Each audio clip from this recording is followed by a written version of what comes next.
네, 기도하시면서도 말씀해 주셨지만 요즘 한국뿐 아니라 전 세계적으로 이렇게 코로나로 인해서 어수선합니다.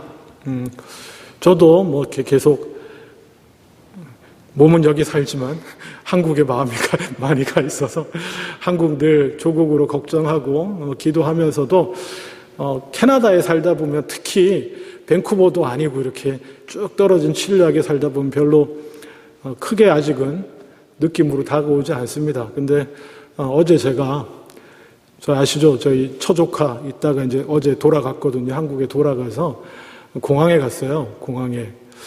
그래서 공항에 가야겠다는 생각을 하니까 문득 마스크가 있어야 되지 않을까 이런 생각이 나더라고요. 그래서 어쩌지 누가 주셨는데 하나뿐이어가지고 걔는 네가 하고 가라 한국이 상황이 그러니까 그리고 하나님의 은혜로 어떻게 딱 이렇게 타이밍이 맞아가지고 제가 6개를 샀어요. 6개를 사가지고 저도 하고 하여튼 공항에 가서는 아무래도 하는 게 좋지 않을까 그랬는데 의외로 공항에서 마스크 하신 분들 별로 없더라고요. 마스크 하신 분들은 저와 같은 피부색을 한 사람 대부분 근데도 몇 명 없어요. 몇 명 없고 그리고 어제 공항 목격담을 말씀드리면 확실히 상황인 것 같더라고요. 원래 공항에 가시면 출국장 가시면 아시겠지만 에어 차이나 쪽에 바글바글 하잖아요. 거기 사람이 없어요. 대한항공까지 가려면 이렇게 에어 차이나 막 쫙 있는데, 쫙 지나서 가야 되는데, 거기 지나가기가 막 복잡했는데, 사람이 없어요, 거기. 사람이 없고, 그리고 또, 저희 UM을 시켰는데, 보호자 붙여서 보내는 거, 그거는 또 이쪽에 반대편 카운터에 대한항공 접수하는데 가가지고 하는데, 거기 한 줄에 대한항공하고 중국계 라인이 몇 개 있는데, 거기 다 문 닫았어요. 대한항공만 이렇게. 사람 2명 앉아가지고 접수보고 유행하고 그 옆에도 홍콩 중국 항공이 있었는데 다 카운터 문 닫아 있고 그랬습니다. 그래서 좀 이렇게 세계적인 요즘 분위기를 이렇게 좀 적어도 공항에서는 좀 경험할 수 있었는데요. 그래서 일단 공항에서는 마스크를 했습니다. 그리고 또 요즘 목사다 보니까 한국 교회는 어떻게 하고 있나 이렇게 이리저리 좀 살펴봤는데요. 요즘 목사님들이 코로나 관련 설교를 많이 하시더라고요. 저는 한 번도 안 했는데, 코로나 관련 설교를 많이 하시면서, 많은 분들이 이렇게 말씀하시더라고요. 코로나는 하나님이 내리신 것이다. 동의하십니까, 여러분? 코로나는 하나님이 주신 것이다. 그 다음 얘기는 안 하고요. 그 다음 얘기, 일단 대부분 이렇게 코로나는 하나님이 주신 것이다. 어떻게 생각하십니까?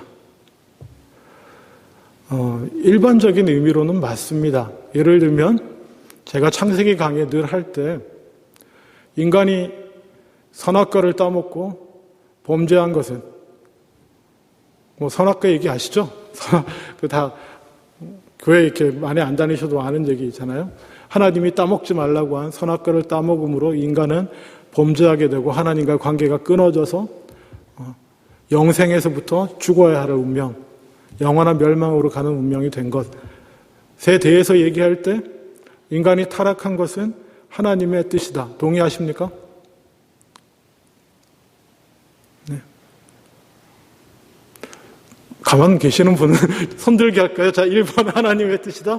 2번 하나님의 뜻이 아니다. 안 하겠습니다. 제가 이미 다 얘기했는데 인간이 타락하는 것은 하나님의 뜻이 아니에요. 그렇지만 하나님이 내버려 두신 분 있죠.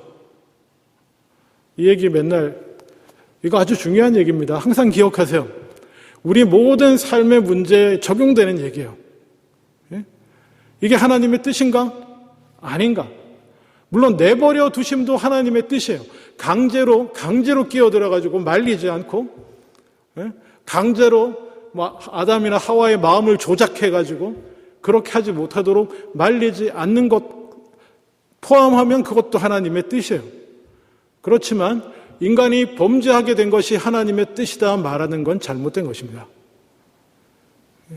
하나님의 더 큰 뜻을 위해 내버려 두신 결정이지만 악한 일을, 죄를 짓고 범죄하고 악을 행하고 잘못되게 되는 것이 하나님이 원하시는 일은, 하나님이 행하시는 일은 아니라는 것입니다. 그거 꼭 기억하세요. 그래서 엄밀한 의미에서 코로나가 하나님의 뜻이다 라고 하면 맞을 수도 있고 안 맞을 수도 있습니다. 하나님이 멀쩡하게는 아니죠. 세상 여기저기 온갖 악이 넘쳐나고 뭐 하나님의 심판의 날은 다가오는 것인데, 그런 상황 속에 하나님이 갑자기 어디에다가 코로나 바이러스를, 새로운 형태의 코로나 바이러스, 가만히 있으면 안 생길 거를 하나님이 이렇게 생겨가지고 내가 저기서부터, 이곳에서부터 가장 악한 이 지역에서부터 내가 심판하리라. 그리고 코로나 바이러스를 만들어서 거기 넣으신 것 같습니까?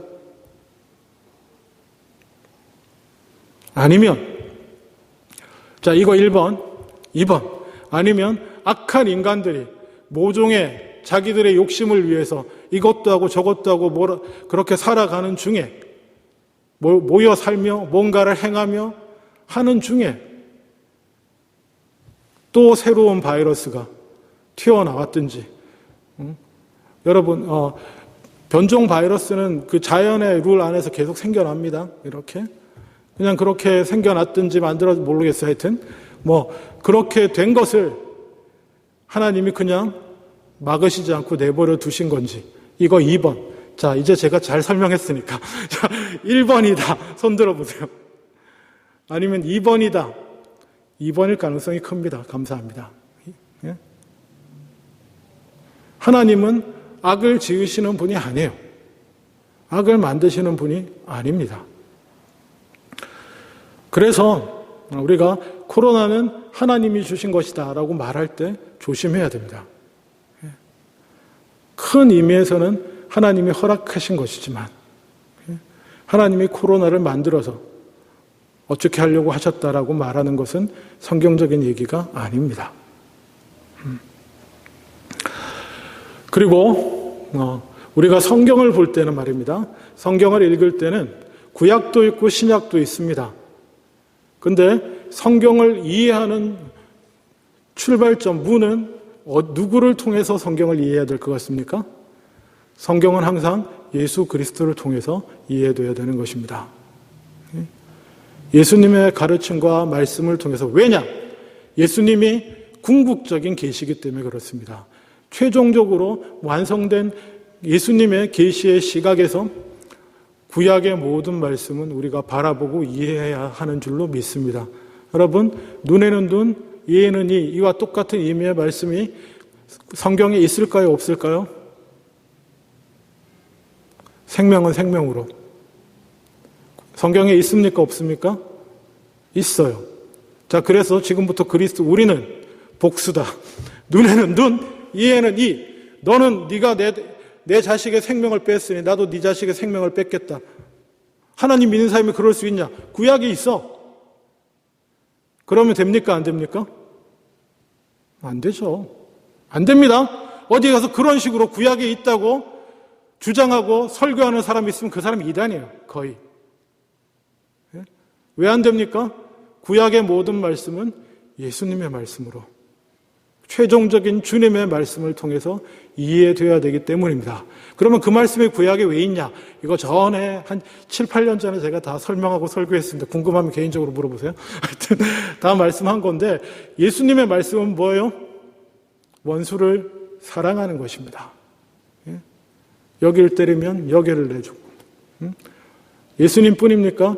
예수님의 말씀을 뒤따르는 신약시대의 사도들도 마찬가지로 원수 갚는 것은 너희에게 있지 않다. 지난주에도 이미 얘기했고, 그런 걸 요구할 권리가 너에게 없어요. 우리에게 없습니다. 이 얘기 왜 하냐면 자꾸 오해해서 그래요. 우리가 성경을 읽을 때는 뭐가 기준이다? 예수님의 말씀이 기준이에요. 예수님의 행하심과 예수님이 하신 말씀이 기준이에요. 그러면 구약에 보면 가끔 맞지 않는 전쟁 상황들이 있잖아요. 막 씨를 말려버리고 막 이런 것들은, 그것도 다 예수님의 그 시각에서부터 이해하셔야 됩니다. 그거는 또 다른 기회가 있겠지만 어쨌거나 코로나를 포함해서 우리 인생 가운데 내가 결정할 수 없지만 내가 뒤집어 쓴 것들이 있잖아요. 그렇죠? 네? 대표적으로 개인이 내가 원했던 것도 아니고 내가 결정한 일도 아니지만 당해야 되는 가장 큰 것들이 뭡니까? 우리는 다행히 그런 거 당하지 않았지만 저희 부모님 세대만 해도 당했습니다. 몇 번씩 한 2번 정도 전쟁이요. 그렇죠? 전쟁. 이것도 따져 들어가면 복잡하지만 어쨌거나 내가 보통 전쟁 일으키고 싶은 사람, 여기 일반 사람들 중에 내가 자기가 선택해가지고 전쟁 속으로 들어간 전쟁을 당하는 사람 없습니다. 오늘 3.1절이니까 뭡니까? 일본이 우리나라를 침략해서 지배하고 핍박하고 착취하는 거, 그것도 뭡니까? 내가 원해서 된 겁니까? 내가 선택한 겁니까? 선택한 거 아니죠. 근데 겪는 것입니다. 크게 보면 이런 것들이지만 또 뭐예요? 작게 보면 여러 가지 내가 당하는 아픔과 고통, 내가 선택하려고 한 거 아닌데, 물론 어떤 거는 잘 찾아 들어가면 내 실수도 있고 내 잘못일 수도 있는 것들도 있습니다. 예를 들면 건강의 문제 같은 경우는 그렇습니다. 잘한다고 잘해왔지만 사실은 잘못해왔을 수도 있고 인간의 연약함과 부족함 때문에 그럴 수도 있습니다. 비즈니스나 사업 문제도 마찬가지입니다. 최선을 다해서 나가려고 했지만 나도 모르는 사이에 잘못된 선택을 하고 실수했을 수도 있고요. 그런 걸 복잡한 하나하나씩 세부적인 걸 따지기를 떠나서 우리가 내가 원하지 않았지만 겪게 되는, 내가 바라지 않았지만 겪게 되는 아픔과 고통은 세상에 널려 있고 우리가 살아온 인생, 별 길지 않는 인생이지만 그 인생 중에 여러분 몇 번씩 만나고 마주쳤을 것입니다. 내가 원한 게 아니야. 내가 이러고자 선택한 것도 아니고 이런 것들을 기대한 것도 아니지만 겪는 일입니다. 오늘 성경 본문에도 그러한 일을 겪은 사람이 한 명 있습니다. 예수님이 길을 가다가 한 사람 만났습니다. 누굽니까? 누굴 만났죠? 날 때부터 소경된 사람이, 태어날 때부터 눈이 안 보이는 사람이 있었습니다. 여러분 질문하겠습니다. 이분이 자기가 맹인되는 것에 대해서 선택한 적이 있습니까? 없습니까?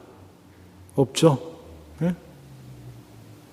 내가 눈 안 보이는 상태로 살고 싶다고 생각해 본 적도 없을 거예요. 네? 그러면 본인은 그렇다고 치고 본인의 부모, 이분을 낳은 부모, 아버지, 어머니는 자기의 아들이 맹인이 되기를 원한 분이 있겠습니까? 없겠습니까? 없죠. 부모님도 선택한 게 아니에요. 바란 것도 아니고 꿈꾼 것도 아니고 본인은 물론이고, 그럼 부모님을 떠나서 주변에 할아버지, 할머니, 친지 누구 그런 사람들 중에 그런 사람이 있을까요? 네, 없죠. 그럴 리가 없을 겁니다. 그런데 자기에게 닥친 것입니다.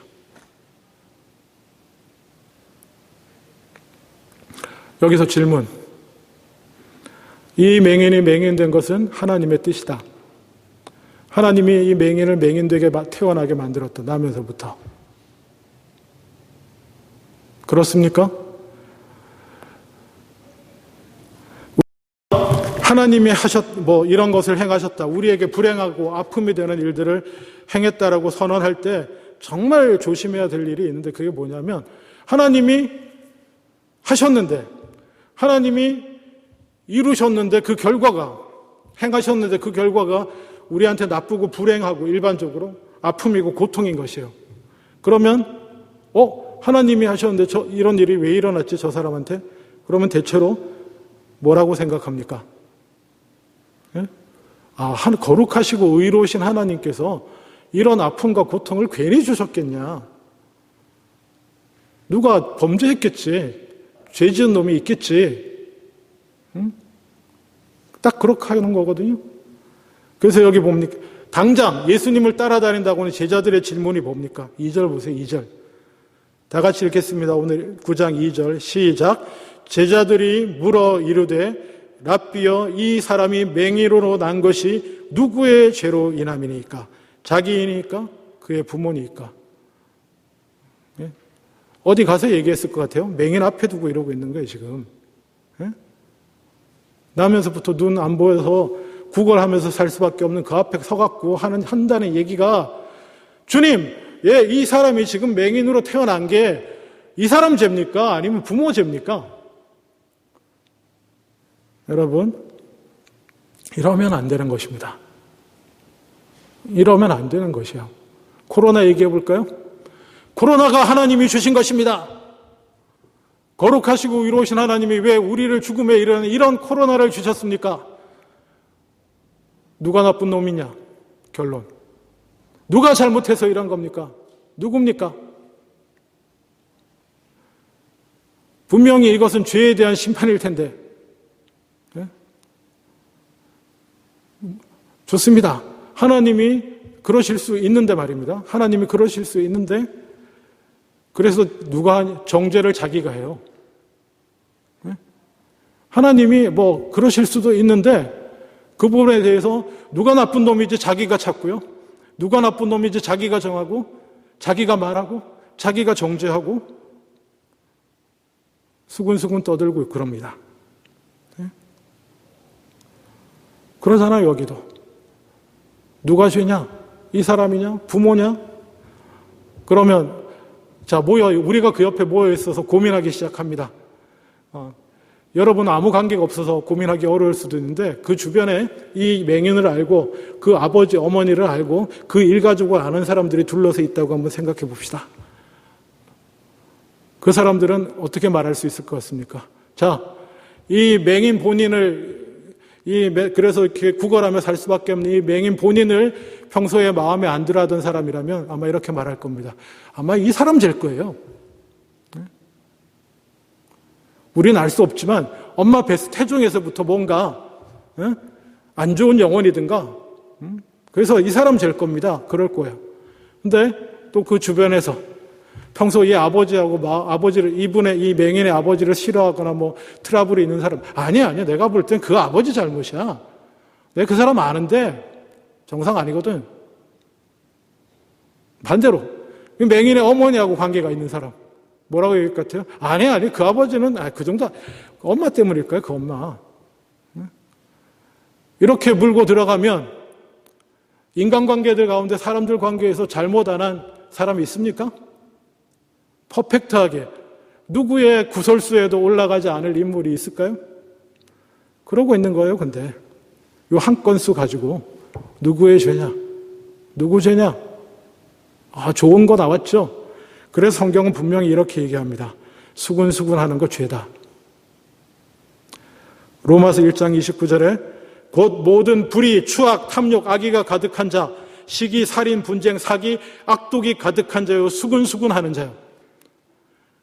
여기 나와 있는 죄의 제목의 열거들은 뭐 이렇게 제일 나쁜 죄부터 약한 죄까지 나열한 게 아닙니다. 다 똑같은 레벨의 죄입니다. 수군수군하는 것은 살인하는 것과 같고요, 시기하는 것과 같고요, 추악, 탐욕, 악의하고 같고요, 악독이 가득한 것하고도 같습니다. 여기서 수군수군이라는 건 분명하지 않은 것, 확실히 알 수 없는 것 가지고 열심히 얘기하면서, 특히 좋은 얘기는 하셔도 돼요. 확실한 건 아닌데 되게 좋은 얘기, 칭찬할 얘기는 마음껏 하셔도 됩니다. 그걸 수군수군의 죄라고 하지 않습니다.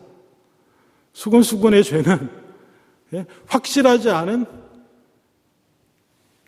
나쁜 문제들 가지고, 안 좋은 문제들 가지고 얘기하는 겁니다. 저 사람이 이번에 저 힘든 사람을 위해서, 힘든 저기를 위해서 말은 안 하지만 뭐 얼마를 도네이션 했대, 이런 거 수군수군 하셔도 돼요. 막 하세요. 확인된 바 없지만 수군수군 하셔도 됩니다. 근데 반대의 것은 그러지 마세요.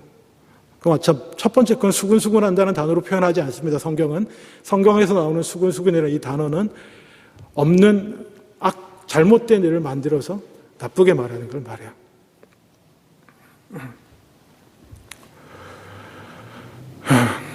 예. 그리고 또 한 가지, 이 본문을 가지고 말하기는 어렵지만 또 하나, 하나님의 뜻이다. 내가 당한 이 고통과 우리가 당하는 고통과 아픔이 하나님의 뜻이다라고 또 말할 때 우리가 주의해야 되는 것이 뭐냐 하면은 이런 결론이 됩니다. 내 아픔, 우리가 당하는 고통, 이것이 하나님이 주신 것이니까 원망하거나 저항하지 말고 당해야 된다. 맞습니까? 맞습니까? 예, 금방 생각해 보시면 제가 초반에 얘기 다 했죠? 하나님이 우리로 타락해 하셨으니 하나님이 이렇게 만드신 거 아니에요? 우리는 그냥 타락한 대로 살면 된다. 맞습니까? 아니잖아요. 너무 쉬운 문제 아니에요? 너무 쉬운 문제예요. 악함의 부분만 그렇습니까? 연약함의 부분도 마찬가지예요. 그 쉬운 걸 쉽게 생각하지 못하고 이상하게 오해를 해요. 하나님이 하셨으니 당해라. 이게 오늘 3.1절이니까 관련된 얘기를 한마디 하자면, 우리 기독교에서 제가 작년에 이 얘기 다 했습니다. 3.1 운동에 대해서 많이 기념합니다. 당연히 자랑할 만한 합니다. 왜냐하면 그 당시 오늘날에야 크리스찬들이 한국 크리스찬이 대한민국의 국민의 25%니 이런 얘기하지만 3.1 운동을 일어났을 때 대한민국의 그리스도인의 비율이 몇 프로인지 아세요? 1점 몇 프로였나?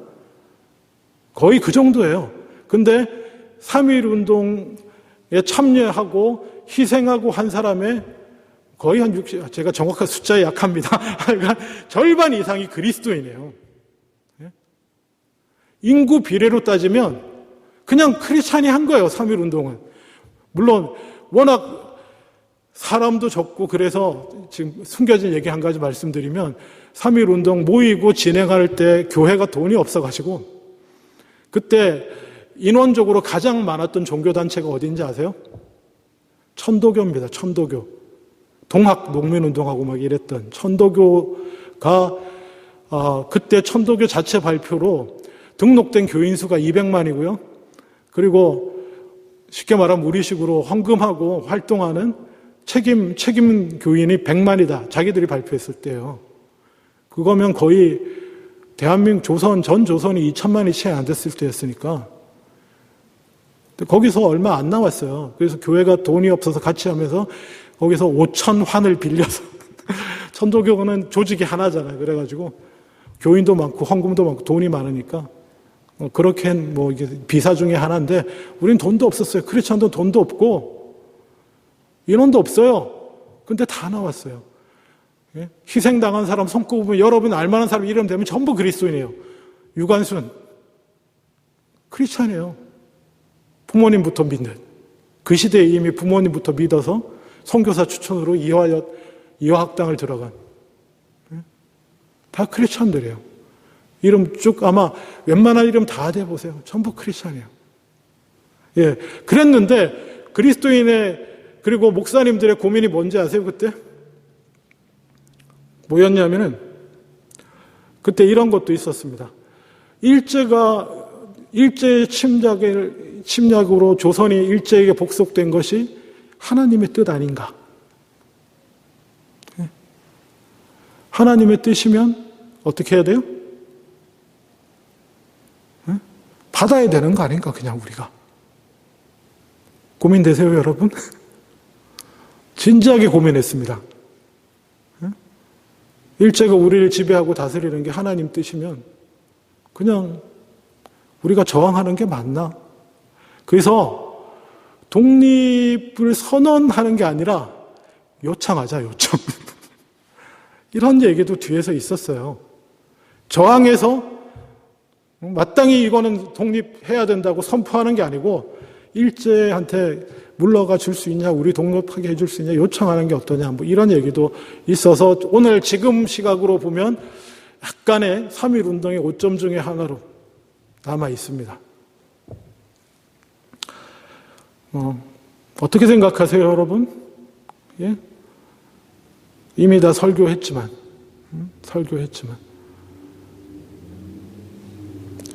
자, 오늘 본문에 다시 돌아갑니다. 오늘 본문에 다시 돌아가서 예수님의 대답은 뭡니까? 3절 다 같이 읽겠습니다. 3절. 요한복음 9장 3절 다 같이 읽겠습니다. 시작. 예수께서 대답하시되 이 사람이나 그 부모의 죄로 인한 것이 아니라 그에게서 하나님이 하시는 일을 나타내고자 하십니다. 읽으세요. 이거 중요합니다. 다 같이 시작. 예수께서 대답하시되 이 사람이나 그 부모의 죄로 인한 것이 아니라 그에게서 하나님이 하시는 일을 나타내고자 하십니다. 이 사람이 맹인된 거는 너희가 수근수근할 그런 것이 아니야. 이 사람이 맹인되도록 허락하신 이유는, 그러니까 내버려 두신 이유는, 여러분, 맹인이 맹인으로 태어나는 이유는 인간의 타락의 결과입니다. 영적으로 타락해서 인간 유전자도 이런 것들도 완전하지 않아서 유전자가 얽히고 설키는 가운데 그런 결과물들이 나오는 거예요. 마치 매년 정기적으로, 여러분, 우리 이 코로나 바이러스 이런 것, 바이러스도 정기적으로 지들끼리 알아서 더 센 놈이 이렇게 유전적으로 결합해가지고 튀어나오는 거 아시죠? 메르스, 사스 이거 다 이렇게 기간이 있어요. 이게 하나 없애고 하나 싸워 이기고 없앤 다음에 또 기다리고 있으면 이거보다 더 센 놈이 나와요. 예? 그런 것 같이. 근데 하나님이 내버려 두신 이유는 얘가 유전자가 맹인 유전자를 갖게 돼서 그렇게 태어나게 됐는데 하나님이 그걸 그냥 두신 이유는 뭐예요? 그를 통해서 하나님이 하신 일을 나타내기 위해서지, 누가 죄가 있고 얘가 죄고 뭐 부모가 죄고 그래서 그런 거 아니다. 그 죄면 다 죽었어야지. 죄 때문에 맹인이 됐다고 그러면 넌 죄 없냐? 네 부모는 죄 없어? 누구 죄니 누구 죄니 말하는 너는. 이 비슷한 얘기가 어디 있냐면 누가복음에 이렇게 나옵니다. 누가복음 13장 1절 이하에 이런 본문이 있습니다. 그때 마침 두어 사람이 와서 빌라도가 어떤 갈릴리 사람들의 피를 그들의 제물에 섞은 일로 예수께 아뢰니, 이게 뭔 얘기냐면 빌라도가 갈릴리 사람의 피를 제물에 섞었다. 이게 이상한 표현으로 들릴 수 있습니다. 그래, 보통은 두 가지로 해석할 수 있는데 정말 이스라엘 사람들이 예물을 드리는 그곳에서 갈릴리 사람을 죽여서 그 피를 제물에 섞은, 이거는 만약에 빌라도가 글자 그대로 이렇게 했다고 그러면 바로 반란이 일어납니다. 유대 반란이 일어날 일인데 그렇게 직접적으로 해석하는 것보다는 원래 이렇게 표현하는 말은 이런 의미도 있어요. 예물 드리는 그 현장에 있던 갈릴리 출신 누군가를 빌라도가 죽인 겁니다. 예. 이게 더 맞아요. 이쪽이 더 맞습니다. 그거를 예물에 피를 섞었다는 얘기가 마치 이렇게 이런 거예요. 살인자가 예물을 드렸다 이런 의미하고 통하는 거예요. 그러니까 이거를 이해하면 뭔 일인지 모르는데 그때 뭐 유대가 들썩들썩 하잖아요. 열심당도 있고 막 온갖 것들이 들썩들썩하고 빌라도가 총독으로 있는 그때에 아마 갈릴리 사람들은 그 당시에는 가장 로마에 대해서 반기를 많이 일으키고 드센 사람들을 갈릴리 사람이라고 그랬어요. 근데 놀랍게도 예수님 따랐던 첫 번째 제자들이 대체로 누굽니까? 갈릴리 사람이고요. 예수님도 갈릴리 사람이에요. 드센 동네요. 그래서 반란 일으켰다 그러면 대체로 갈릴리. 그래서 여기도 갈릴리 사람 몇 명이 아마 그 성전 현장에 있다가 뭐 처형을 됐는지 어쨌든 거기서 죽은 거야. 그래서 표현을 이렇게 한 겁니다. 제물에 갈릴리 사람들의 피를 빌라도가 섞었다. 이렇게 표현되는 건데, 그러면서 이거 가지고 예수님한테 와갖고 얘기하면서 이 사람들이 한 얘기는 없어요. 어떤 질문을 했는지는 없습니다.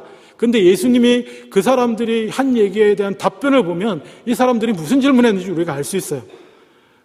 뭐라고 대답하셨냐면 13장 2절에 대답하여 이르시되 너희는 이 갈릴리 사람들이 이같이 해 받음으로 다른 모든 갈릴리 사람보다 죄가 더 있는 줄 아느냐?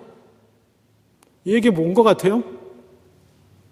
이번에 빌라도가 이 갈릴리 사람들 잡아 죽였는데 제사들이 현장에서까지 이 갈릴리 사람 죽었는데 이 사람들이 얼마나 또 죄가 더 커서 뭐 어떤 특별한 잘못을 했길래 이렇게 죽습니까? 아마 물어본 것 같아요. 그 느낌. 예수님 말씀하시잖아요. 정신 차려라. 그 사람들이 너희들보다 죄가 더 있어가지고 죽은 줄 아느냐? 그렇지 않다는 거예요. 또 4절에 실로암에 망대가 무너졌어요. 사고가 큰 사고죠. 망대가 무너져서 몇 명이 죽었습니까? 18사람이 죽었어요. 근데 그 사람들, 그 죽은 18사람이 너희들보다 죄가 더 많은 줄 아느냐? 예수님 말씀이에요. 죄송합니다. 애를 깨워버렸네. 괜찮아요. 네, 괜찮아요. 네. 자, 그래서 예수님의 말씀이 그렇지 않다는 것입니다. 여러분, 하나님의 뜻이다 하면서 범죄하지 마십시오. 코로나가 하나님의 뜻이다 하면서 범죄하지 마세요, 여러분. 그뿐만 아니라 코로나뿐만 아니라 우리가 불가항력적으로 겪는 모든 일들을 보면서 정죄하지 마세요. 예? 죄로 인해 죽었으면, 죽고 고난 당했어야 했으면 그 사람들보다 누가 더 당했어야 될 것 같아요? 자기를 한번 보세요, 자기를. 예? 예수님 그 얘기 하시는 거예요. 그걸로 죄 얘기하지 말아라는 겁니다. 그러면 어떡하냐? 예, 하나님이 그러한 일들을 허락하시는 이유는 그것을 통해서 하나님이 하시는 일을 나타내고자 하실 뿐이기 때문입니다. 아멘? 그래서 예수님 어떻게 하셨어요? 오늘 본문에 누구의 죄도 아니고 이 통해서 하나님이 어떻게 일하시는지 보여주시고 하나님이 영광 받으시기 위함이다. 그리고 그 사람을 불러서 눈을 뜨게 해줍니다. 그 사람이 하나님을 찬양하게 하고 주변 사람들이 그 일을 보고 놀라며 하나님을 찬양하고. 네?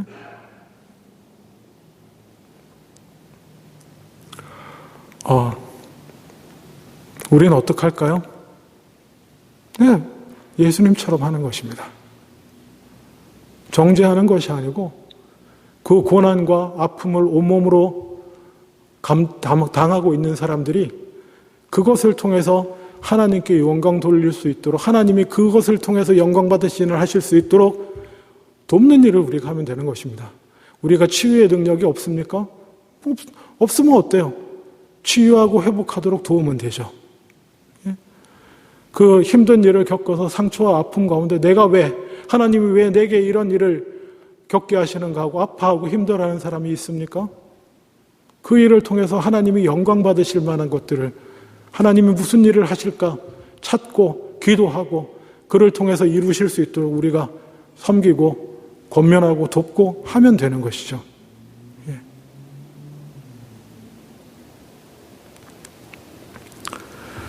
말씀을 맺기를 원합니다. 여러분, 우리가 겪는 많은 안 좋은 일들 하나님이 만들어내시는 거 아닙니다. 하나님이 그렇지만 허락하실 수 있습니다. 죄된 인간들끼리 치고받고 싸우면서 벌어지는 어떤 안 좋은 결과들이 나한테 닥칠 수가 있는데요. 그걸 하나님이 막거나 하지 않으시고 그냥 허락하실 때가 있어요. 내버려 두실 때가 있습니다. 그럴 때는 뭡니까? 나 자신의 경우는 내가 겪을 때는 어떻게 해도 됩니까? 자신을 돌아보고 회개하시면 돼요, 일단. 아멘? 내가 겪을 때는 일단 먼저 내 죄가 아닌가 회개하셔도 그건 아무 문제가 없습니다. 근데 남이 당할 때 그걸 보고 제가 뭘 잘못했나? 나는 안 당하는데 제가 당하는 이유는 제가 나보다 더 나쁜 놈인가? 천만의 말씀이에요. 그렇게 생각하시면 안 됩니다. 그렇게 말해도 안 돼요. 그리고 내가 불의한 일을 당하고 힘들고 어려운 일을 당할 때 이거 하나님이 허락하신 일이니까 그냥 당하나? 그렇지 않습니다. 하나님의 일을 나타내는데요. 하나님의 일은 어떤 일입니까? 하나님이 하시는 일은 어떤 일이죠? 하나님이 행하시는 일은 어그러진 것을 바로 세우는 것이 하나님이 하시는 일입니다.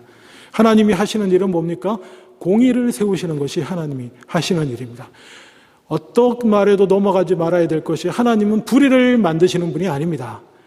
불의와 악을 만들어내시는, 조성하시는 분이 아니에요.